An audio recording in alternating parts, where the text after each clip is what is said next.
Welcome to the Creative Vulnerability Series episode with Vishwa Chitnis today. And today we will talk about the 4 stages of the creative process again. And maybe today we'll focus on talking about the importance of context and contextualization when it comes to the marketing of creativity and their creative results, and especially with visual art. And we'll interview Vishwa about the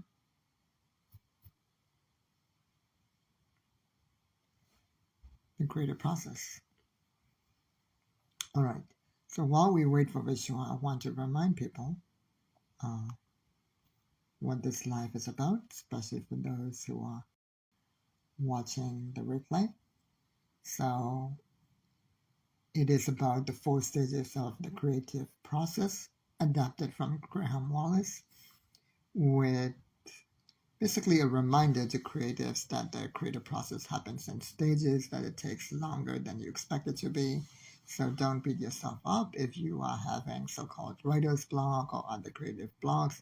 It may just be that you maybe need more time for incubation, which is the 2nd stage right there. More time to just leave it aside and let it percolate and incubate on its own. Or maybe you need to do more work around preparation, preparing more info or input or inspiration for the thing, for the final result to come through. And only after preparation and incubation, there's illumination, right? In my case, the only time when something comes very quickly, like a poem coming very quickly, is because I am thinking about a subject that I had.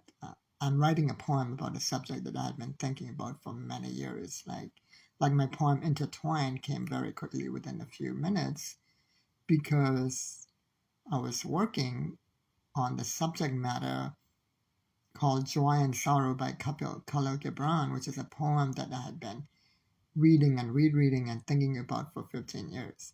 So even though the actual poem came within like 5 minutes, there had been 15 years of preparation unbeknownst to me, right?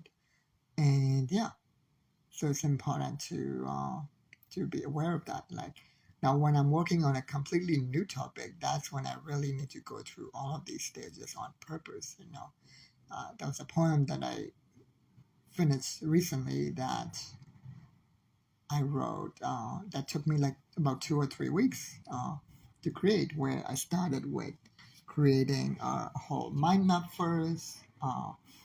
Then I took a break, a few hours break.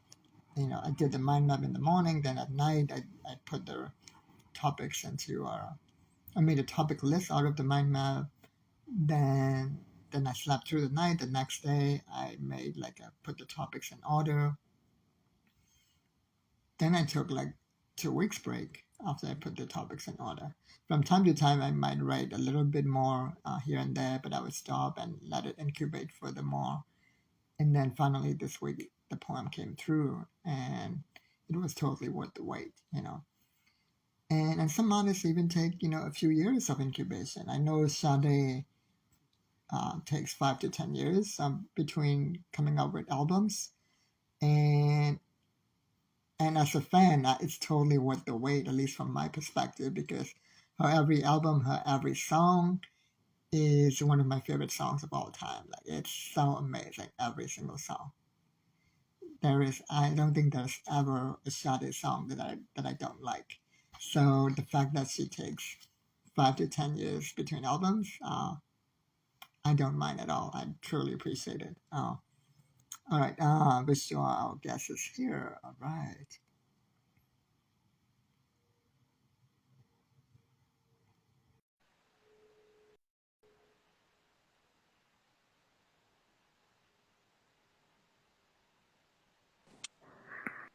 Hi. Hi. Hi, Kundan. Hi, Vishwa. Hi, how are you? Can you see me good? Yeah, I can see you. You are Okay, now you're better because you were spending Okay, a let bit. me know Yeah. if I need to adjust anything. Okay.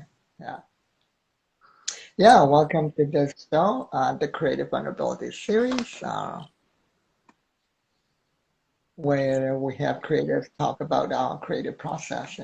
When I'm alone, when I don't have a guest, I show my creative process in real time as well, like I did on the first day where I went to the bookstore and turned my camera the other way and just showed people uh, me writing down my favorite poems and verses, which is what I do for my preparation stage, and Hmm. then I just give it a rest for like, and the rest can take anywhere from a few hours, a few days, a few months, Yeah, maybe even a few years in some cases. Yeah, yeah, totally.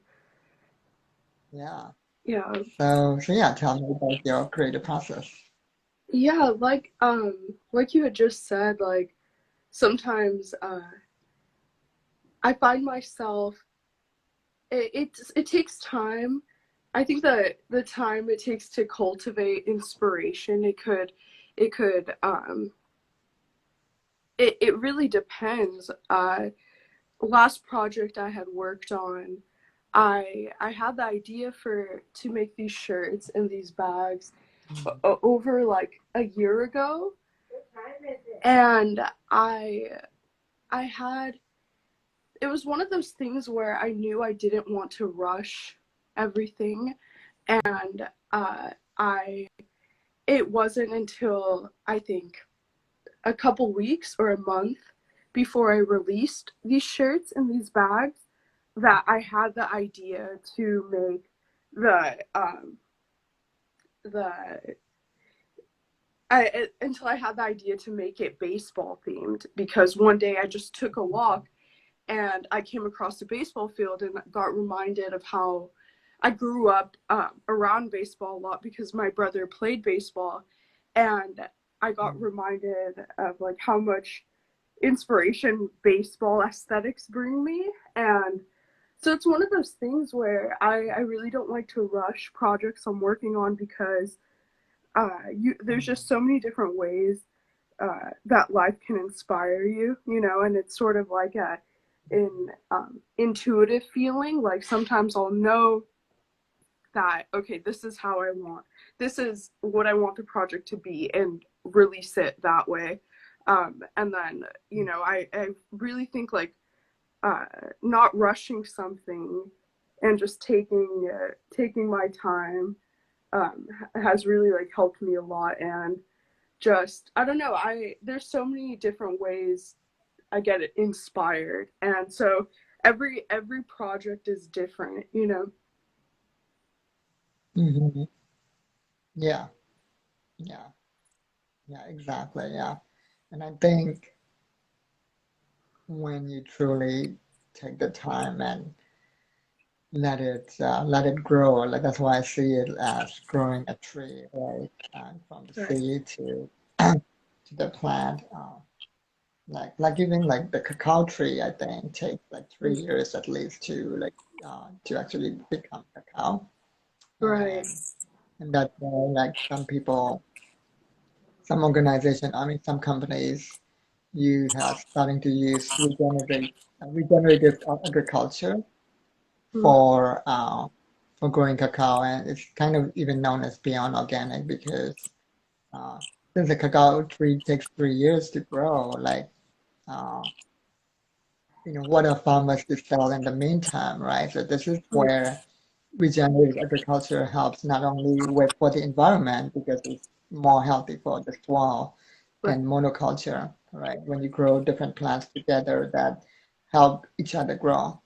Uh, Right. they so during the 3 year wait, the farmers can sell other plants, the fruits from other plants that grow faster, right? Mm. While they wait for the big kahuna, because the cacao is the most lucrative, right, market because of the Mm. demand. Right. And I love that approach. And I see like the creative process in similar ways where when it comes to a long-term project, right, like a book, an album, right, uh, or a series of t-shirt designs, right? that's gonna be basically our legacy more than just about making money, right? Right, Then exactly. that's gonna take uh, some time. So in the meantime, we could still be creating other stuff. Like my poem that took 3 weeks to create. In the Right. meantime, I was still writing other poems, right? So I wasn't Yeah, just like doing exactly. nothing. Yeah. Yeah, I totally agree with that and how you said like it's not just about making money, but it's our legacy as well. And that's something that's very important to me. How I am curating my artwork and how I am presenting it to the world, because it is more than just like making making profit. Like I want to like how I come off, how I want my art to come off, or how I want my art to be presented is very important to me, because like you said, it feels like this sort of like legacy that I'm creating. And yeah, like you hear about movies that took 10 years to make or something, and also like when the directors are being interviewed, they're like, yeah, we changed the script like 100 times, or we went through different actors and stuff. And in between, like during the time it took to take the movie, they made like two short films or something. And like yeah, like Right. definitely, like while working on this project, I was like making other things as well, and that influenced my last project as well. And Mhm. yeah, like really like just being tapping into like your intuition when it comes to your art, and knowing um like just knowing like what how you want to go about things via your gut feeling, I feel like. Right. Yeah, exactly. Yeah, like my favorite fantasy series of 2021 was Ray Better and the sequel, which is a finale, the Redemptor series by Ray Better series by Jordan Ifrioko. Mm. And and she took 13 years to finish that novel, you know. Wow. Yeah, at least the first novel of the duology. And she published it when she was 27, so she had been working since she was 14, right? Wow. And and it's become a bestseller, and it's even been optioned by Netflix. So it's totally worth the wait. Totally, totally. And yeah, like and the more I feel like, you know, of course you don't do things to get like recognition and things, but the more you do take your time, and the more you like honor your art and give it the proper respect, like the the accolades follow, you know what I'm saying? Like the benefits will follow. And even then it's even more rewarding, once you're like, wow, I did everything the way I wanted to and took my time with this. And yeah. Yeah, yeah. And Sade is another good example. Like, she made the songs. She's famous for the song Smooth Operator. Right. But I've noticed like there isn't a single Sade song that I don't like. I like every one of her songs. Yeah, And she takes she's awesome. 5 to 10 years between albums, you know. Yeah. Yeah, exactly, And exactly. again, that's totally what the way to. Yeah, and it's always never like, you notice a lot of people, of course, like when you become popular, people are like eager and like waiting for you to drop new art, drop new music and stuff. And but yeah, I really respect artists who just like really like take their time to like release a new album and stuff. Like they're not just like a machine pumping out like all of this stuff, and that really like inspires me a lot. Hmm. Yeah. The other thing I want to talk about is, the I don't know if you've seen my diagram on the seven types of unrecognized labor. So, um, Sorry, can you repeat that one time? Sorry, my dog started to bark. so have you seen my diagram on the seven types of unrecognized labor? There, where you know how people talk about emotional labor, but then there's also uh, mental labor, intellectual labor, Yes, I did see that diagram. environmental labor. Yeah. And the reason why I bring that up is because, especially when it comes to visual art, because in addition to poetry, I also do like uh, paint, and mostly my paintings are for my own mental health and stuff. I don't think I'll ever like sell them.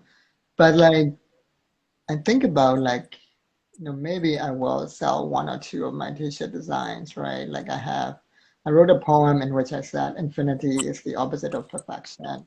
And I turned Mhm. that into a t-shirt design, which then might turn into That's beautiful. That's something very to sell. beautiful. Yeah, yeah. And then there's this one. Oh wait, oh you can't see it because of the thing. Oh, but I made this t-shirt design, right? In which I said be political, and I drew two figures, right? I drew a portrait of Newport Justice, who is a leader of BLM New York, and then also right by her side, I drew Yuri Kochiyama, who was a Japanese American activist, a friend of Malcolm X, and she created coalitions between Black American activists and Asian American activists. And Mm. she's the one that uh, make help get the U.S. government to finally provide compensation to Japanese Americans for the fact that they put them in basically concentration camps Mhm. during the World War II. And it was called the Redress Campaign, right? And even the word that she chose, right, redress, right, is very important because she works so closely with Black Americans as well. She made sure not to use the word reparation because that would conflict and compete with African Americans campaign for their own, demand for compensation for slavery, right? So Mhm. reparation is specific to African Americans. So Mhm. you needed to create a new word, which is redress for Japanese Americans. That's specific to Japanese Americans, and so that she doesn't basically appropriate. And so that's why I drew those two people together, right? The reason why I bring it up is because the actual lines that I drew, right, they're very simple lines that I drew. Like anybody could do it, right? But Mhm. the context, right? The context and my thought process of bringing them together, and then writing down the word "be political," that involves more than that, just the actual physical labor of me, putting hands to the paint to the t-shirt, right? And so there's a lot more work than people say, right? Right. The reason why I bring that up is because people talk about, for example, Joan Miro's famous painting with the blue color in the background, and it sold for $37 million, right? And some people are like, oh, that's so childish and things like that. Anybody could do this. Yeah, but not anybody can come up with the proper context with which he created that. Right. Because, and collectors, and that's why I did a separate training in which I said collectors don't buy art, they buy context, they buy the Wow. story behind the art. The Mm. reason why that's sold for $37 million is because it was the first of a series that influenced his entire style of painting, which also influenced many other later famous painters as well. Mm. As well as that particular blue color that he chose is very distinctive. That was a repeating motif in many of his other paintings as well. So when a collector buys that for $37 million, they're not just buying the painting, they're buying that entire context as well. They're buying into the story. And, Mhm. and he was able to create that context because it wasn't just the physical labor of putting, hands to the paint to the canvas. It's about the whole thought process, the intellectual labor, the mental labor. And so part of my work, especially even with this series, is not just about being vulnerable and helping us feel less lonely, but also showing people, hey, even though sometimes some things might look easy, there's a whole lot of thought process behind it. I don't Yeah. say. Completely. Completely. I totally agree. Um, uh, Pricing also of art. Um,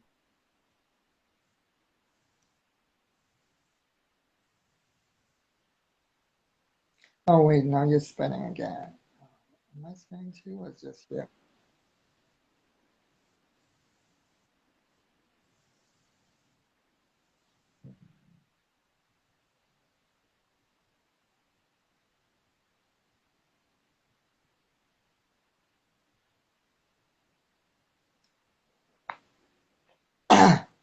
Hello, you are spinning.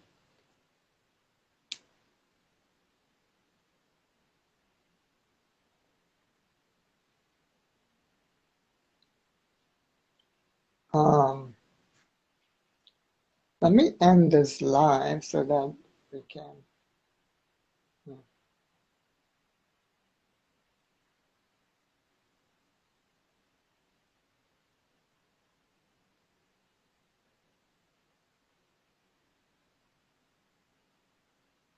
All right, I think I will. Okay, at least I'm still live. But let me try this.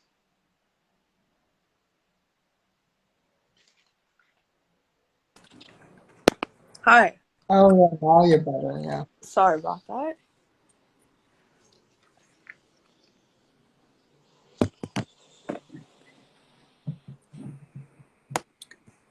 Okay, can you hear me well? Yeah. Okay, awesome. So yeah, I really like that quote you had said about buying context and not buying the art but the context. Yeah. And Oh, that's helpful. Yeah. yeah, and like it's always, I feel like there's always a conversation happening around like if an artist pricing their thing very expensive, um like there's this conversation of like, well, do they deserve to do that? Do they deserve to price their thing very expensive? Like someone making their music album only like available for purchase and selling it for like $150 or something. Like there's Yeah, always, I think Nippy Hussle sold his mixtape for I think $1,000, and then people laughed at him and said nobody would buy it. And then I think he sold like 60 limited copies and it sold for, so he made $60,000. And I think later he put out another one for 10,000, something like yeah, that. So he did it twice, yeah.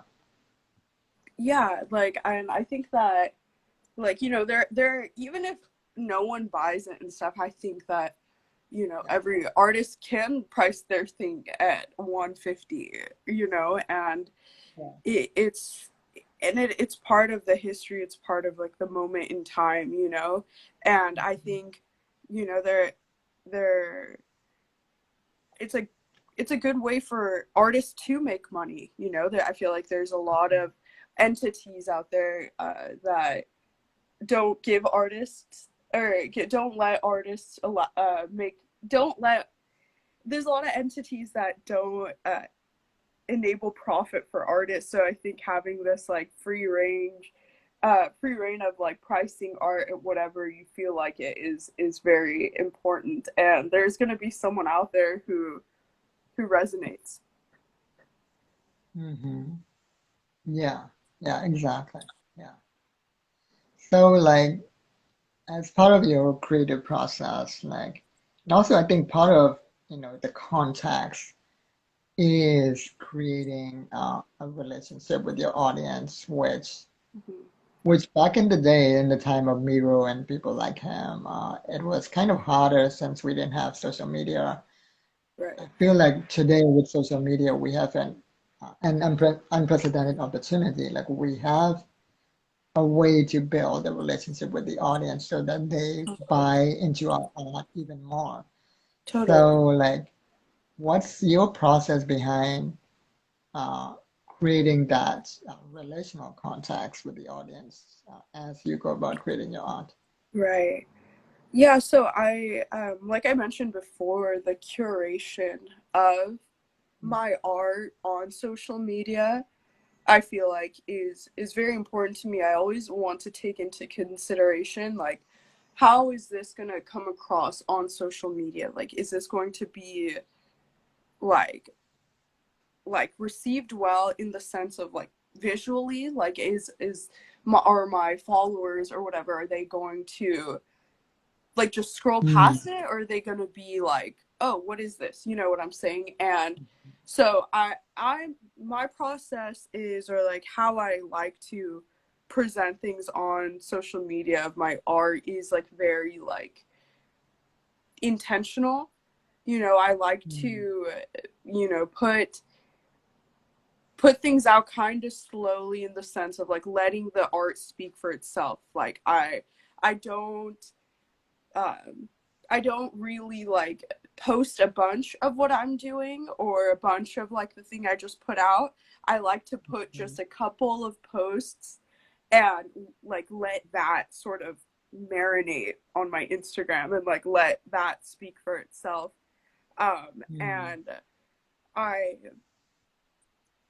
it's also it's very it's a very like visceral feeling seeing your art like objectively. I guess you could never see your art fully like objectively, but like stepping back from it and like seeing it online and like really seeing like, oh, this is a result of like my emotions and my thoughts and stuff.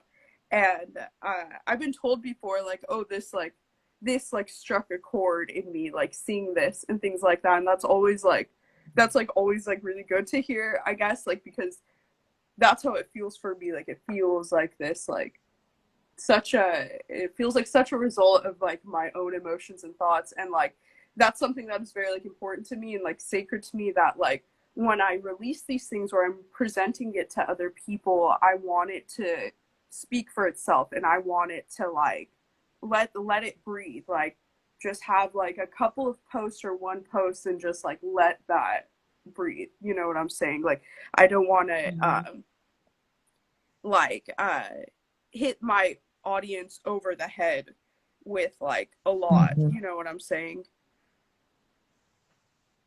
Yeah, I noticed you only post like once or twice a month, something like that. Mm-hmm.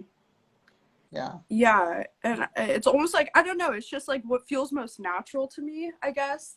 Like and like I always feel like when I'm not acting natural to me on social media, I feel like weird, or I feel kind of like anxious, but I really just like go like how I was talking earlier, just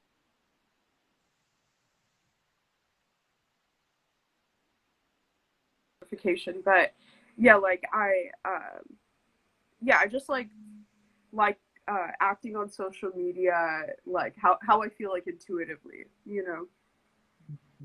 Yeah, Yeah. exactly. Yeah. Yeah, exactly. It's like, wait, you hear an echo? Oh, is there an echo on my end? No, it's on my end. Okay, I don't Wait, the hear echo's anything on my end, or like I don't hear anything from you, so you're good like from me. oh, okay. Yeah, yeah. Yeah, I was wondering like how, oh yeah, oh, I remember what I was gonna ask. So I love the example of feedback that you gave. I was telling Carlton something similar too, where when it comes to feedback, because feedback is also part of the four stages, right? Which is the Totally, verification part. totally. And, and both negative and positive feedback can be useless depending on how it is, because if it's negative, it can be deflating. Uh, but it can still be useful if they're very specific, right? And Yes. then positive feedback is also very similar. It can be very useless and empty if they just tell me, "Oh, your poem is amazing," right? But Right. when they say something like this particular verse struck a chord with me, like you said, right? Or it moved me Right. to tears, that is actually useful feedback. Then I can replicate similar Totally. things and be like, oh, like if I do more of this, I can move more people and touch more people. Yeah, exactly. Like it really like affirms like your it really just like affirms your art, and like, yeah, you're so right, like makes you want to like pull more out of that. And that's definitely what that comment like made me feel like, okay, I know what to do, or like I know what can resonate with people. Right, exactly. Yeah.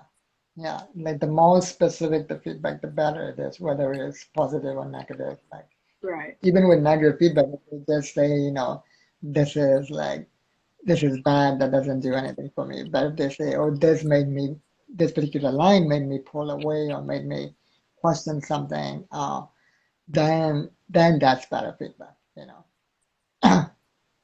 Yeah, totally. And it's like it's always fascinating and interesting to see, like, I released a zine, and it's interesting like seeing people like repost it, and like seeing what page they choose to repost on their Ooh, Instagram, like, yeah. oh, they liked those photos. And like it's always like just fascinating to see like what people are like, you know.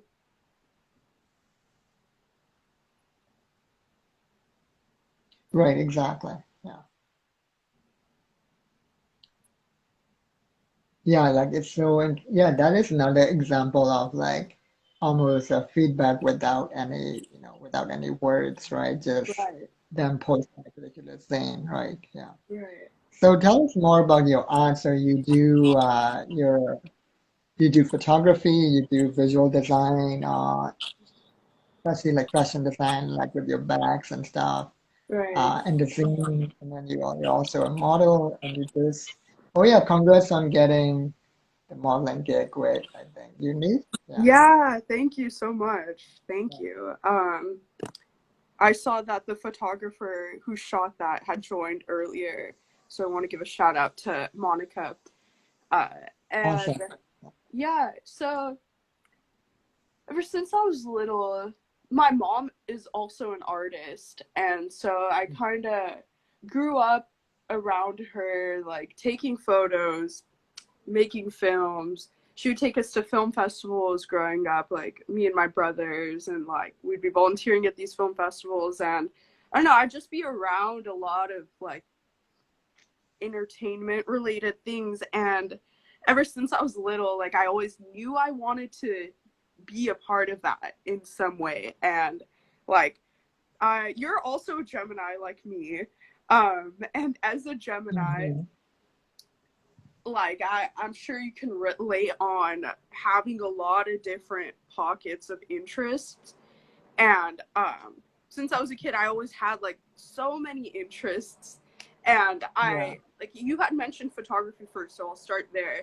um Photography is something that like I've always loved, and I've always like loved taking my mom's camera and taking photos of things. And then as I got older, I started to learn or just see more of like street photography and different street photographers.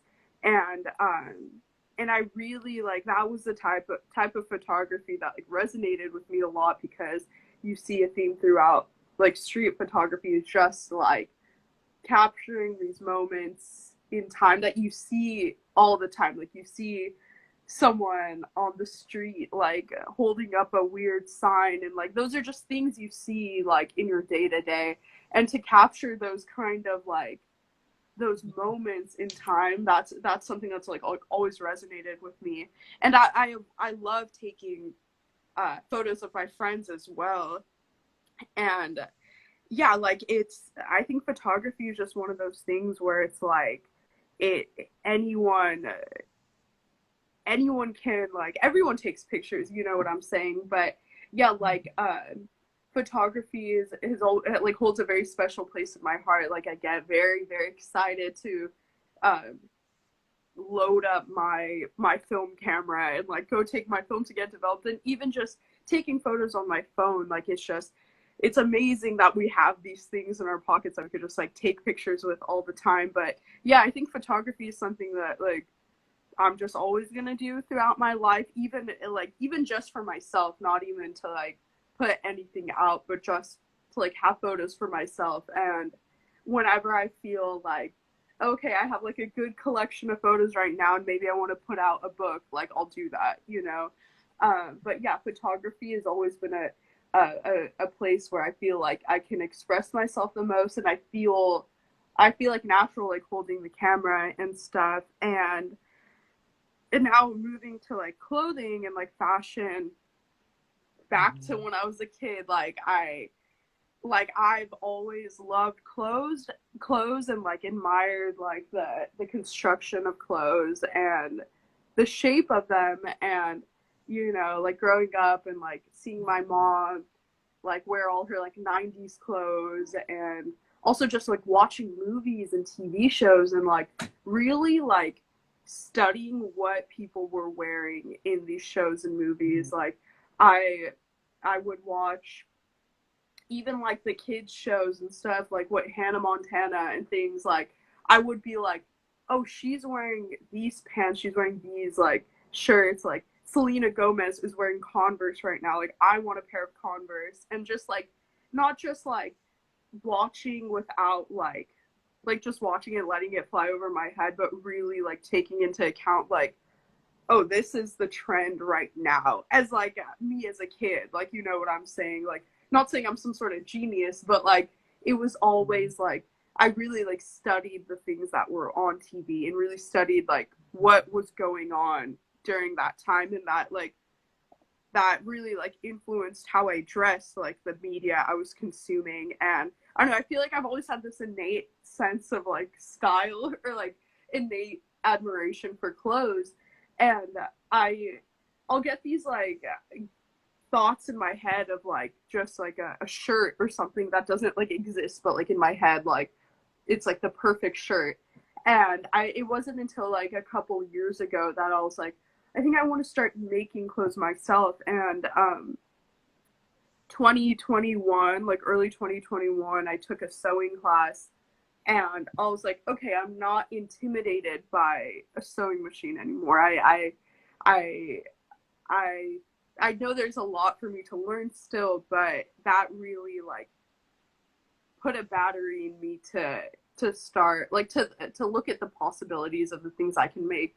So that's like clothing and stuff is sort of this like new avenue I've been going down, and like it's just like endless possibilities with like every form of art, and like especially clothing. There's just like you said, or like what this whole talk is about is like the incubation of creativity, or like that first stage of just like cultivating inspiration. And yeah, like same with clothes. Like I've been working on like skirts, and I just keep getting like new ideas and like keep adding to it and things like that. And yeah, just clothing, there's so many possibilities, and that's something like I can always grow in and always like learn more about, which is really cool. And also like how like just how clothing, like there's so many like incredible clothing designers. And even like it's always like a trip to see like, like okay, like I have this like sense of style and stuff, and it's like where did that come from, like.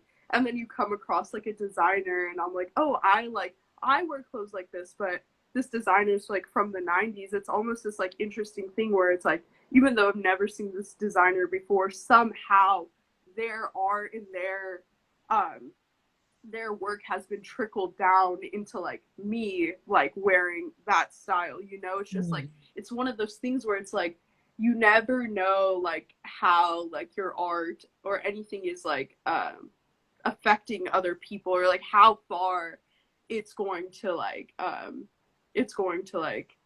be passed down. And Mhm. so that's with fashion. And The historical legacy and context, right? Yeah. yeah, Yeah, it's before we go into the modeling, I want to like pin that because I want to comment on yeah, your point about uh, the years of study involved, right? yeah, And that's part of the context that I'm talking about as well, creating context, and yeah, it also goes into the preparation stage, right? Like did I studied like the neuroscience and psychology of storytelling for many years wow, before writing my own stories, you know. Uh, And so even when I write a very short, I call them micro stories, right? Or similar to Aesop fables, I write like fables. Mm-hmm. I notice that even though I write stories that are very childlike, and I do them on purpose, that I call them children's stories for adults, and then I put messages into them like, anti-gaslighting or anti-fat phobia and things like that. But Mm-hmm. I've noticed that even when I write something very short, it literally has the bare bones structure of an entire novel in a short story, which is actually more difficult to do since there's less space, Right. to put all of that. And yet I managed to do it because I did the years of study. So even though it's shorter than a novel and it seems like it would take less energy, yes, it took me just a few minutes to write, but there was years of study behind it, right? Right. Exactly. Yeah. And similarly, the reason why I bring it up is because I did a whole training earlier on, and I called it like trying to constantly match your skill to your inspiration because your inspiration will always be greater because it comes from the infinite, right? And then you, as your Yes. human self, your skill will probably never match it, but that's okay. It's not about perfection, it's about constantly trying. And the reason why I bring that up is because I watched a documentary about the famous Japanese painter Kurara and her father, Hakusai. So Kurara worked as an apprentice for her father for many years, and there were many other apprentice painters working for her father. And they would like paint and copy his paintings brushstroke by brushstroke for many years to practice before coming up with their own original paintings. That's how Mm-hmm. they studied it. And it reminded me of how even sales, like marketing copywriters, they would try to copy by hand, pen on paper, the most effective sales copies of all time over and over for many years before they try to write their own copy so that they build that muscle memory. And that's how much effort they put into, the years of study. And that's what inspired me to start, really copying by hand my favorite verses in my poetry as well so that I build that practice. Mm-hmm. And and that's something that's underestimated when people want that instant gratification or quick results. It's like, Right. no, you gotta, not only respect the historical context, the life context, and even the cultural context of all of this art, but you gotta respect how much effort it can take, how much years of study and practice before you even start doing your own inspirations, right? And then, of course, you got to balance because even in that biography or biopic of her, later on in the movie, she started going the other extreme when she started losing her own individuality a bit and her art started losing passion. And that's when she tried to balance it out by uh, bringing passion into her practice, right? Her own Mm-hmm. passion. So it's that balance between skill, inspiration, and passion, and trying to like make one whole thing. Right. Yeah. Yeah. Like, I think that it's really important to like allow ourselves to like take the time to get inspired and to study and to learn. Um, of course, when your art is what is making you money and making a living for yourself is like tied to like your art, it's always, I feel like there is this like sense of like rush. And my That friend is a Autumn good. and I, we talked about this in our podcast, our last podcast episode. But like allowing yourself to get inspired and allowing yourself to study things is something that's very beneficial. And like I think that, you know, sometimes like holding ourselves back from getting inspired um, is because like we know how much power there is in inspiration. And like once you get inspired, it feels like nothing can like really hold you back, and that's like a very very powerful thing. And but yeah, there's a lot of people that like came before us, and there's a lot of artists among us right now. and allowing yourself to like understand and to study these things is, it's, I feel like, could only be beneficial, and like at the same time not feel, and like at the same time remembering that like just because there has already been a painter, there's already been a fashion designer, doesn't mean it can stop you from creating your own legacy. Like, you know, Mhm.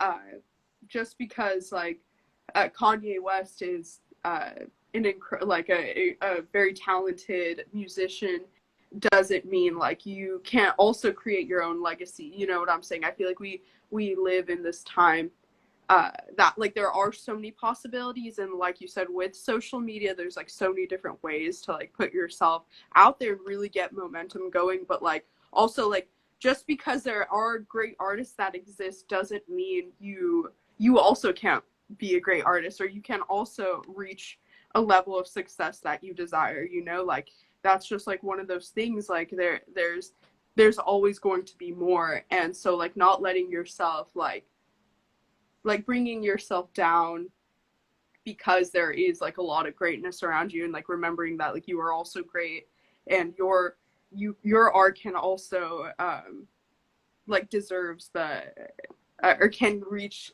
a point that you would like to. Sorry if that went a little off subject, but Yeah, um but you do make a good point. Like, I think that is the difference between the modern times and the old times, that even though we have the opportunity via social media, I think the difference is we do need like a day job in the meantime to while we build our practice, because at least in the past, at least some artists had what they called patrons, right? Basically, rich, wealthy people who would support the artists while they build their practice and things like that, which we don't have anymore.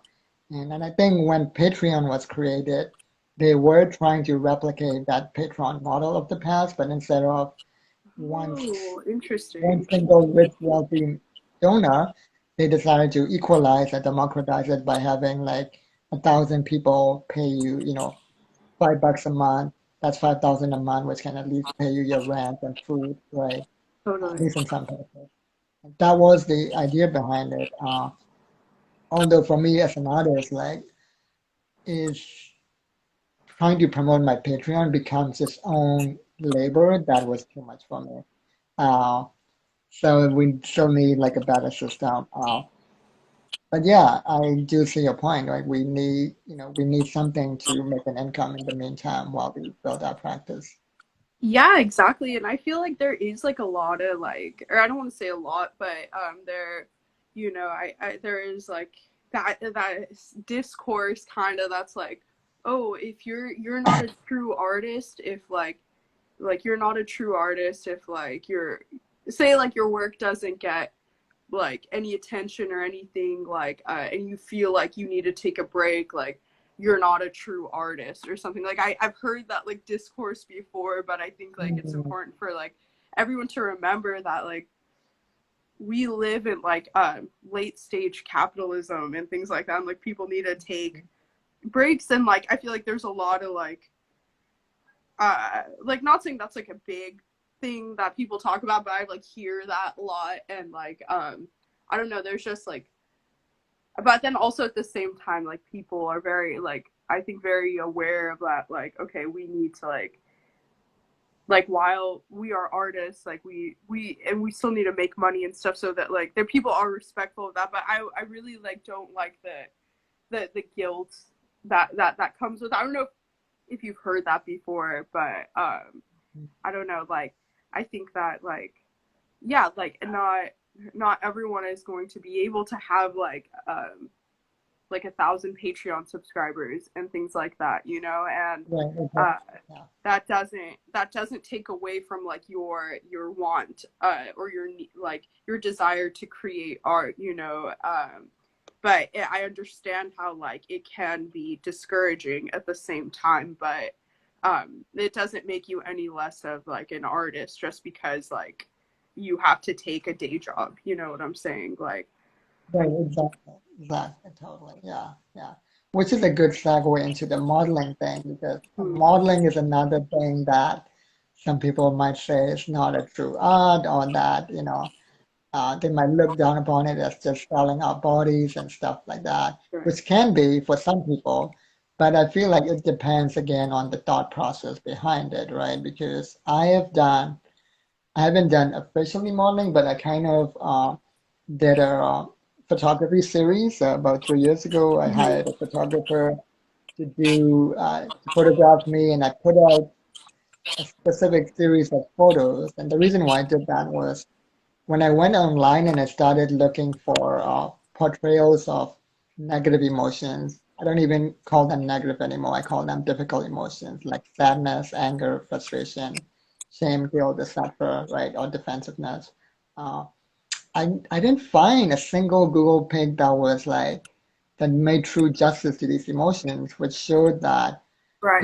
how much these emotions are demonized and like there's not enough discourse on it. And I wanted to be an example, a little model of what these emotions look like, and also that it's okay to feel them, like by showing my face, like because none of Right. us want to look bad, and when we're feeling these difficult emotions, we kind of look, you can say I look bad when I look at these, when I'm going through it, but I didn't mind. I wanted it to be vulnerable, right? Like I do with this Right. series as well. And so I did a whole series of photography where I was a model for these emotions. And so that itself is its own art, not just because of, my physical act of making these faces, but also the emotion behind it and the thought process behind it. And if I were to show myself as a model for this, like I would want people to take into account that thought process as well, and not just the physical act. Yeah. Yeah, definitely. And I really like how you're like, okay, I'm gonna go and take these photos myself. That's something similar to like my mom, who I mentioned. She's an artist, and she she has done something similar where she was like, I'm not really finding these images that are like um that are portraying the thoughts and the emotions that I want. So like Mm, let me go out and take them myself. And like she had done the same thing. Um, mm. yeah. What was your question? I'm so sorry. Like I completely went in a different direction. Oh, basically just, as specifically your thoughts on modeling as an actual a legitimate art form, right? Even though some people might not see it as such, like what are your thoughts on that and what's your thought process behind your modeling? Yeah. So modeling is one of these things where it's like you have like the industry part of modeling, you have the creative part of modeling, and there's a lot of different like stacks of like different like just different layers that comes to modeling. Uh, One thing I like about or I love about modeling, honestly, is like being like you may hear this a lot, but being like the canvas or whatever.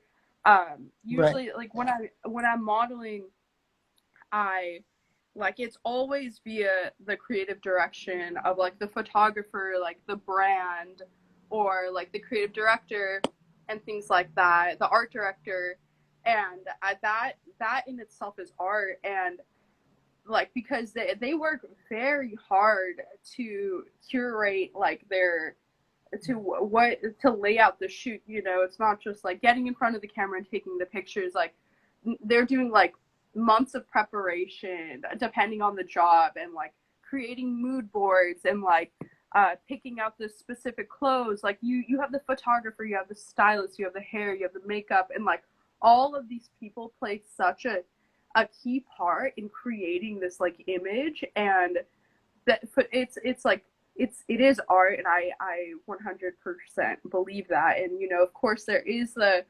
commercial side of modeling as well, where there maybe isn't as much um direction in it, and more just like, okay, we need images of these clothes to sell and stuff. And that's another part of it. But at the same time, a lot of work goes into that as well, like a lot of time, a lot of people. um and that's something like I really respect, like how hard all these people work. And yeah, like when I am doing like more creative shoots, more like artistic shoots, that's always very fun for me because it like allows you, like when you step onto the set, to like even if something's not necessarily your personality, like you were chosen to like to make this vision come to life. And that's something that I feel like at its core is in art, like acclimating and adjusting to like someone's creative vision, and like bringing that out of you to like kind of make the whole thing come together. And yeah, like whenever I'm modeling, like I really try to like just take in my environment and like really take in the whole scene.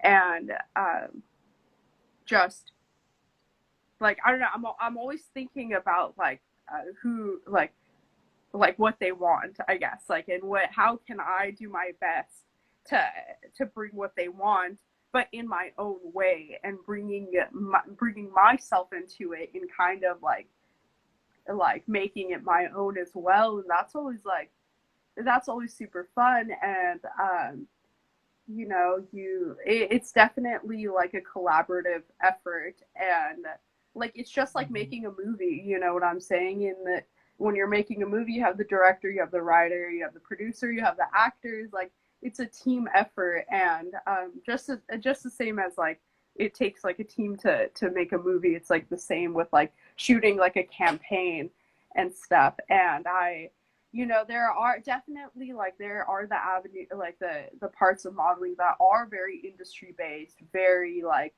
you know, sexual, I guess, like selling sex and things like that. And like um there's a lot, that's like there's so many different avenues within modeling for sure. And I do acknowledge the sides of modeling that are for what they're trying to achieve may be rooted in some darker things.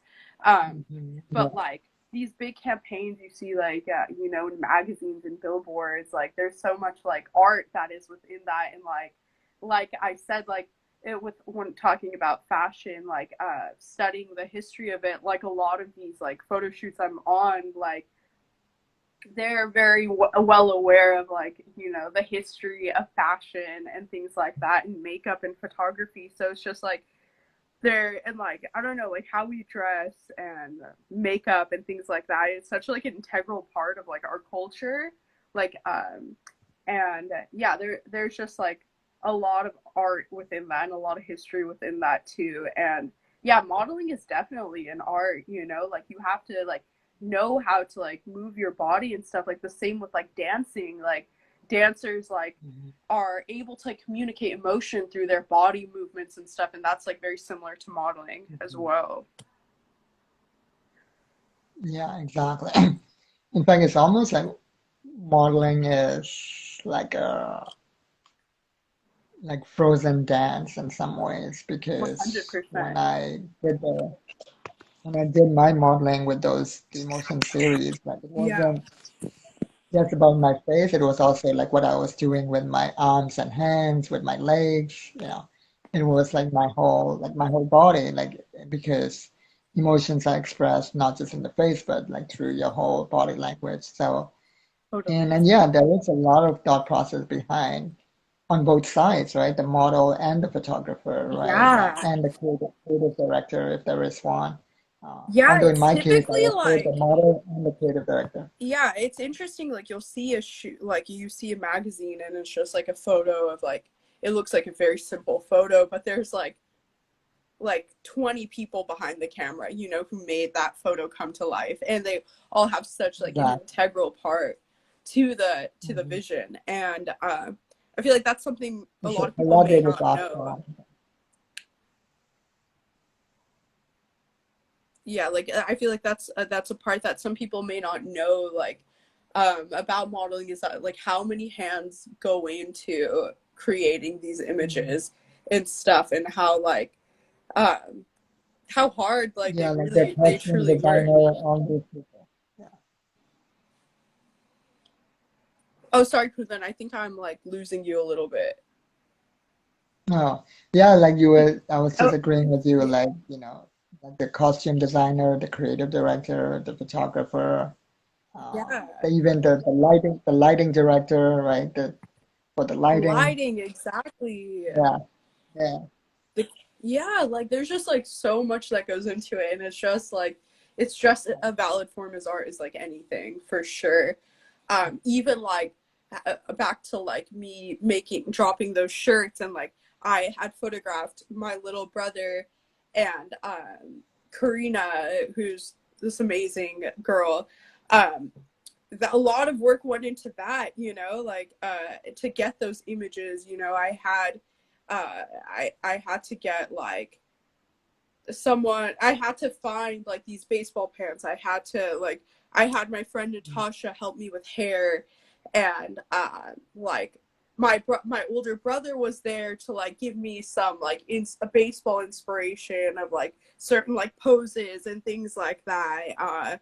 And we had to location scout and things. There's just like it's real. It's there's like a lot that goes into it, and yeah, like and that's like in that created, like that was part of my book that created art. You know what I'm saying? And like um some people can look at modeling and just be like, this is something like superficial, but like there's a reason why this image is even like capturing your attention. You know what I'm saying? Like it's art for sure. Mhm. That's a good segue into, the next topic, which I've been wanting to ask you since you mentioned about having multiple passions, right? Hmm. As a multi-creative, and and how you cope with that, right? The way I cope with that is so that at least I have some direction. And I've done a whole separate live training on like uh, the two different types of focus, right? Because we're Right. always told to focus on one thing, which can create anxiety because the typical teaching behind Right. focus is a disconnected focus where you're supposed to forget everything else that you love and focus on this one thing. Whereas I've come up with a new model that I call interconnected focus, where everything that I love can actually help me support what I'm currently focusing on. And one of the ways I do that is to choose either collaborative art forms or work on art forms that require many other art forms, right? Right. Like film and animation, for example, right? I have a 2 minute animated musical on my YouTube channel, and it's my very first like animated musical, and it is very simple, but it involves several other art forms, right? First, I had to paint. First, I had to paint the painting. I had to take the flower photography, which I took many years ago, right? And Hmm. then and then I had to like even when I was painting, I had to think several steps in advance, like will I need to paint in such a way that when I photograph it and animate it, the animation really pops out. Again, basically thinking about the lighting, how it would look in animation, right? I have to Right. think several steps ahead. And then, so I painted, that's why I use 3D fabric paint because that's easier to pop, in the animation. Right. So, so I made a painting of a bee, then I took the a photograph. I used my photography of the flower. I animated that into an animated spiral. I made the bee move in the animation software and I put them together. Then I had to record a separate, I had to write a separate poem, which is like more like a story. And I had to sing it. I had to turn that Hmm. into a song with my own original music, which I recorded as a separate audio. Then I finally put the animation together with the audio and try to sync it, right? And then it became this 2 minute animated musical. But even though the actual product is only 2 minutes, right, Right. there is a whole lot of many different moving parts involved, right? In fact, Right. if when I started editing my own videos, Hmm. especially with the animation thing, that I started having like so much more respect for like video editors because I noticed Right. how even like a 30-second or 16-second video can require hours of editing behind it. Totally. Yeah. Totally. So, Yeah. yeah. Go ahead. Sorry. So what was my question? Oh yeah, my question was like, so how I cope is to choose either collaborative art forms or art forms that require many different moving parts, so that I can put it all into one cohesive story that tells a specific message. And for me, that's why I've been honing in on storytelling, right? That's my main thing, because story can be told in many different mediums, such as film, poetry, visual art, animation, dance. And then if I choose collaborative mediums or mediums that involve other moving parts or other art forms, like film and animation, then I'm able to combine everything that I love into this greater whole. So how do you do it? Like Totally. combine. That's very inspiring to hear you say that, like choosing something that like interconnects the Hmm. various things that you like to do. And film is also something that I want to make movies, and that's something that like I acknowledge that like there is a lot of different forms of art or forms of things that I like to do within that, and uh, and also like sitting here and like even thinking about that is making me like feel like this sense of urgency, and Hmm. it is like it's kind of like this excitement as well of like the possibilities that can come with doing that. And I'm in the process of writing a screenplay right now, and Hmm. I that's one thing where it's like okay, I know that's like one of my like ultimately creative goals is to like develop this screenplay and really flesh this out with like really flesh this out, and like it's one of those things where it's like okay, this is like a long-term project, and I acknowledge that this will take some time, and like what I can do like in between that time, like kind of circling back to what we were talking about earlier, um like putting my little dent in the project, in the long-term project I want to work on, which like requires a lot of moving parts over time, like putting it, like getting myself to the point where it's like okay, I wrote like 2 pages today of my screenplay, and now like I'm going to like on my YouTube channel as well. I have these like random videos that I like to put together, like just different pieces of um like all my uncle, he sends me videos from India of like my one of my like my grandfather's home, like my late grandfather, he had passed away, but there are people in India who are like up like taking care of his home, and he'll like send me videos of the home, or like people sending videos like of people like taking care of the home. And so what I do is I like edit those videos together, and I put like a random voice memo I recorded like over it, and I just post that on my YouTube channel.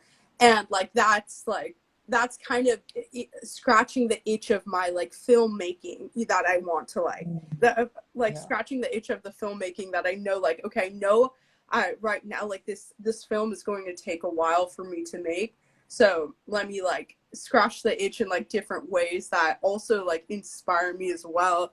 And so yeah, like I don't know, I really like to like yeah, do things that kind of like interconnect all the things I like to do, and like I'll also do the same with my own videos or pictures, and like that way now I'm utilizing like my photography, my video taking, and my editing and writing also. And yeah, I just like I don't know, I really like to do things like that, like those things, like those like little ideas you just have in your head, and just like doing those things that like that they probably won't take as much time to like make a whole movie, but like you can kind of like I don't know, all those like little tiny ideas you have that like aren't like won't take much time, like I feel like just doing those, it's kind of just like an exercise, or like something that like boosts your like your kind of like it encourages you more to like continue to like work on that screenplay or work on the bigger project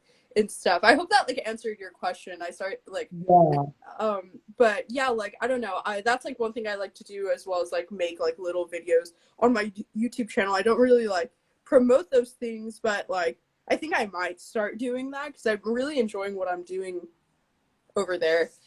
They're like private videos, but like it's more of like an Mm. exercise. And like yeah, I don't know, I there's definitely like when I know like I have like a long-term project I'm working on like with this film, and like I like but also like while I'm writing that screenplay, like I'm writing like mini like screenplays, but like those also like take time. And it's like this thing of like, oh, I just really want to like make something, and I really want to hire actors and like just get this going.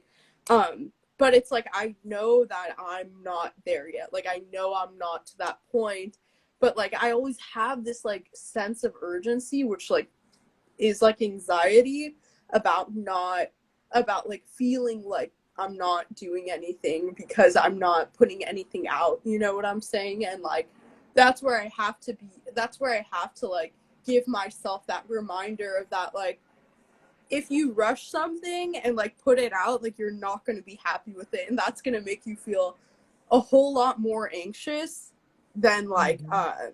than just like waiting to put something out to get it to the point where you want it to. But I guess it is uh like I do definitely get anxious when I feel like I'm not putting anything out, you know, or feel like I'm not like making progress in my art, like that I always feel like there is this like rush. But I'm like, okay, like I really need to like remind, like I'm it's sort of like I'm talking to myself right now, like I'm reminding myself that like okay, you Yeah. need to slow down, you know. And I think that's like because and then it's like this, like I'm split in half like a lot of the time of like okay, I'm very aware that I need to take my time with things, and then there's this part of me that feels like a huge sense of urgency. And but Mhm. yeah, definitely doing those like little videos or just like anything, those like just any little exercise, like you're just writing for like 10 minutes or something, like brings that to like centers my emotions totally. And also like, you know, I feel like the anxiety can come from like an awareness of like okay, maybe I'm not managing my time as much as well as I can be, you know. And that's something that I feel like also like I need to be aware of, is like okay, I know there's like a clear line between like uh taking my giving myself time to rest, and then also like maybe I'm not being really productive with my time. Like I think when I know that like I can be when I know I can be more productive with my time, I think that's what makes me like feel anxious, you know, like I'm choosing to like Yeah. not do that. And like that's like sort of like a reality check in a way. It's like acknowledging that like okay, I can have better time management, and like maybe I can make more progress in what I want if I like really buckle down. And like, you know, being like very kind of like airy, I guess, in my life is always Mhm. taking me like in a lot of different directions. And I feel like you know, I have like a lot of I feel like I'll have free time, but then like, you know, some weeks I'm like busy every single like every day of the week. And like that's where I'm able to like give myself like credit and be like, no dude, you're like you have a modeling job, you're doing this, like you have other things that you're doing. But then like I also am very like real with myself, being like okay, maybe you shouldn't watch like 4 episodes of Ozark straight, and like, you know, go go write for like 10 minutes or something, you know. Because like when it certainly doesn't feel good when you're like when you know like you can be productive, when you can be productive, and but you're just like not letting yourself, I guess, or you're not like pushing yourself. Like I'm able to like see that line pretty clearly, I guess. But then also like at the same time like reminding myself of like how much I'm already doing and things. Yeah, Sorry, I Mm. totally ranted there, but Yeah. yeah. But it's totally relatable. This was brought up even on Carlton's live with Carlton yesterday, and I can totally relate. Like I just finished watching like 3 seasons of Star Trek Discovery. I just binge watched them, Yeah. and and then it's like the whole time I was like, I could be writing something, or I could be reading these novels that I want to finish, all these books that I want to finish. And so that thought was there, which does bring up the question, right? Which I brought up with Carlton as well, where, which part of, the break, the resting process is a real incubation, and when is it just us being complacent because we don't want to face something inside ourselves, right? We're Right. running away, right? Totally. And Yeah. it makes me feel good that you can relate to that, and in some ways, like watching a season of Ozark in one sitting is can be inspirational as well. Like I like to kind of give myself that that space of like, okay, like, because like even though if I'm not physically doing my creative work, I'm always thinking about it. Even when I'm not like doing it, like I'm always like thinking about it in some way. But yeah, definitely like that feeling of stagnation or Mhm. complacency is not a place I want to be, you know. Um, but it is very natural. It is very natural and human to like feel that way. I think this is also where the part about verification comes in because, as I've said in every live, that these 4 stages are not in order. Sometimes verification can start first, or elimination can start first. Right, Like, right. you know, because I think this is when we need, especially with the collaborative art forms, is when uh, getting feedback from friends, or even hiring a creativity coach or a healer can help. Like I did for you with the whole, when I did my season of Akashic Creativity Incubator Yeah. and I helped you finish an unfinished project. Yeah. That was like a taste of what I do, but I want to do it, more long term for artists to really like basically set up an incubator, creativity incubator for them to finish their more long-term collaborative projects that are going to be their legacies. This is also one of the reasons why I'm doing these series for free. This is almost like me providing a taste of what I do and also creating a community where we can even have these types of conversations because it's not actually being had. Totally. And like, yeah, this is having this conversation is is really like gonna like setting the tone for like the rest of my day. And like Mhm. it's really like, yeah, like I really, really appreciate you asking me to do this, and as always, and I like it's really like it like having these conversations like are like only beneficial for sure. And yeah, it's like now I'm really excited to like take on my day and like like use my day today to work on these projects. And I I thank you for that. Yeah, you're welcome. Yeah. Yeah, before we get into how you got the unique gig and also just, promoting your art in general, like your bags and stuff, like Mhm. I'm also curious since uh, it's kind of related and it's being brought up. It's a good segue. You were on my earlier show in 2020 with Mhm. the Akashic Creativity Incubator, which was uh, a lot more involved than this one because this is just a casual conversation we're having. Mhm. Although this is still important.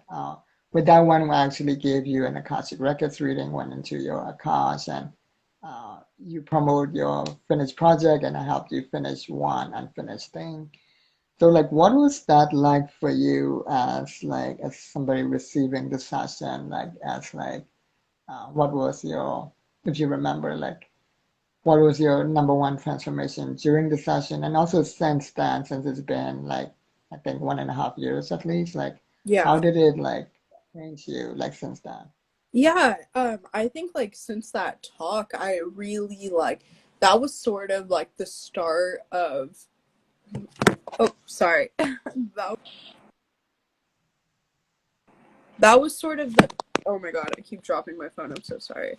Uh that was the start of me really pulling from my my ancestry and Mm, my family like legacy and history, and that was like the beginning of that, of me really using like pulling from who I am to, in my into my root, in my blood, in my DNA, with in my art, using pulling from my family and my cultural history, um to create my art, and kind of using like that's what inspires me the most, I want to say. Like I or like even in my current project that I just released, like it's mm, photos of my family members, or photos I took in India, and it just feels like it always comes back to that, in like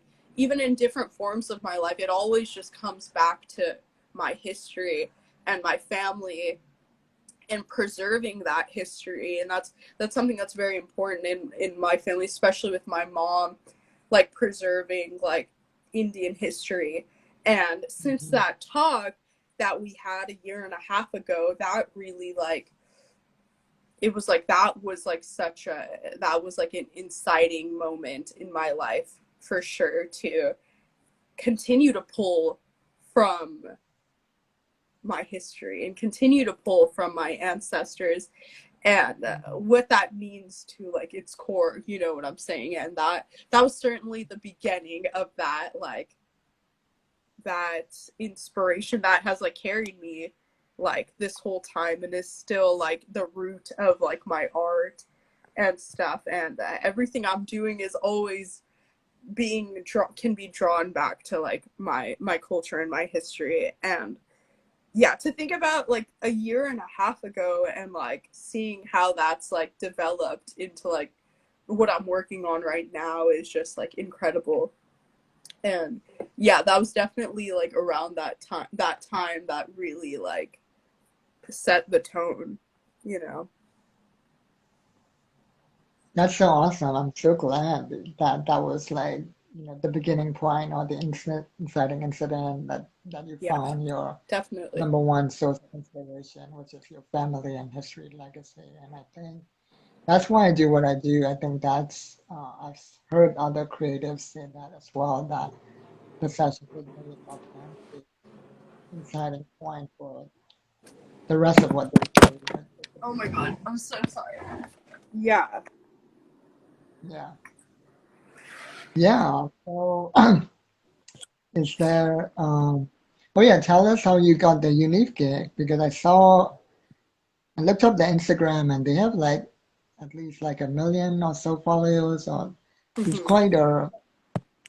quite like a big, is it a corporation or an organization? Like, Yeah, it's like a it's they're all it's like family owned brand, and you know, they make all their stuff sustainably, and they don't mass produce their clothes. But it's so crazy because growing up, like, you know, when I was like 14, 13, like I'm sure like California girls and boys like remember unif being like one of those brands that it was just like super cool. Like they were pulling from like all these 90s like silhouettes and designs and stuff, and it was like the brand, you know, like they had all these like chunky boots and like cute skirts and things like that. Like, and I always like as like a young teenager would be like, oh my god, I love unif. Like even if though I couldn't like get buy their clothes, like I would always like admire